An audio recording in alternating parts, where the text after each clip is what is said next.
తన ప్రాణాలే నీవని ధర్మేచగా తన మనసంత నీదని అర్థేచగా తన వలపంత నీకని కామేచగా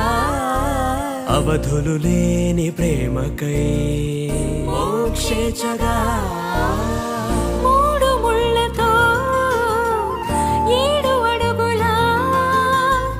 అగ్ని సాక్షిగా ఇద్దరు